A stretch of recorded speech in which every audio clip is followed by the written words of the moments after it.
Hi, I'm Sunil, and in this episode of Systematic Property, we'll be answering the question, should you use an interest-only mortgage? Let's go find out.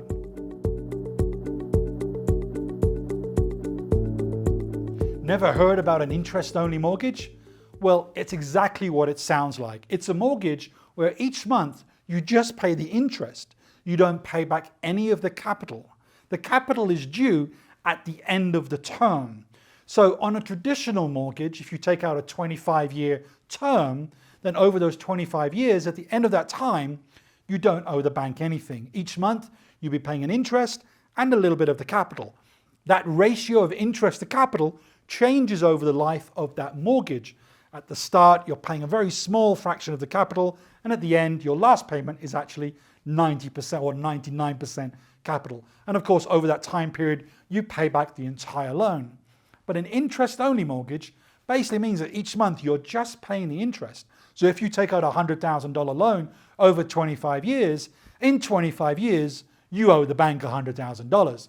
So the question is that a good thing to do?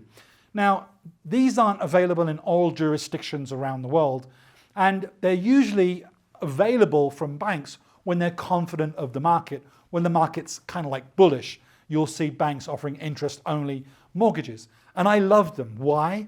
Because if you think about it, each month you're paying less money from your property income to the bank. So let's take an example. Let's say you're making $1,000 in rental income, and each month let's take the example of a repayment mortgage, might be $800 a month. So your profit's only $200. That $800 is going to pay back the capital and the interest. That's a normal mortgage. Now the interest-only mortgage, you're not paying back any of the capital, so your payments are lower. So rather than paying $800 a month, you might be only paying $550. And so you're left with a bigger or a larger amount of money or profit at the end of each month in terms of cash flow. Of course, at the end of 25 years, you've got to pay back the bank their money.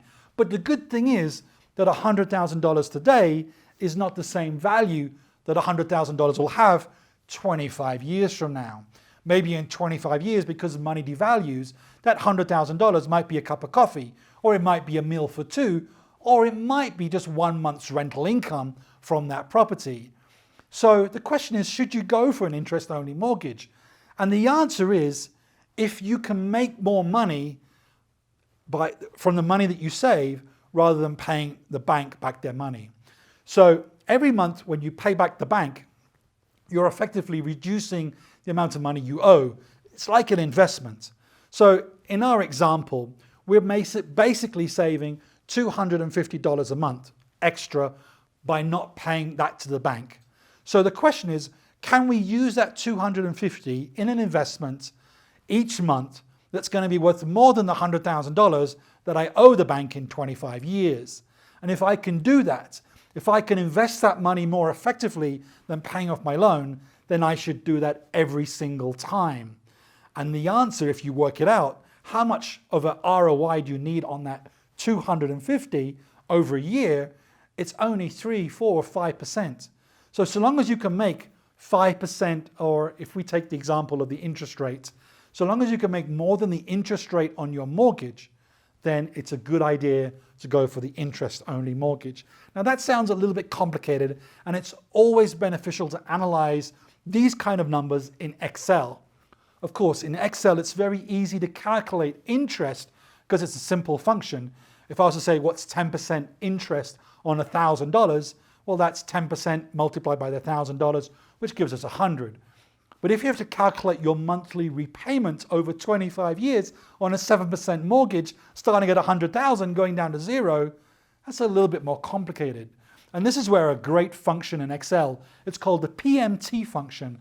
Look it up, analyze it, because it's a very simple formula to work out your monthly payments. So you can build a function or a sheet in Excel that's going to analyze, hey, for my mortgage, or this mortgage, it's a repayment mortgage versus this payment that's interest-only mortgage, which one should I take? You can actually work out what kind of ROI do you need to make in order to go for the interest-only mortgage. That's a little bit complicated, a little bit advanced, but it's important because number one, If you're making more cash, excess cash on a monthly basis, your investments are safer.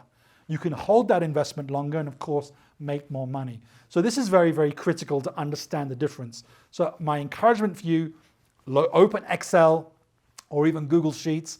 Most spreadsheet programs have this function called PMT. If you don't know how to do it, use it, look it up on Google. It's an amazing function for property investors. So there you have it, interest only every single day of the week for me, because I know I can make my money, make a lot more money when it's in my pocket rather than the bank's.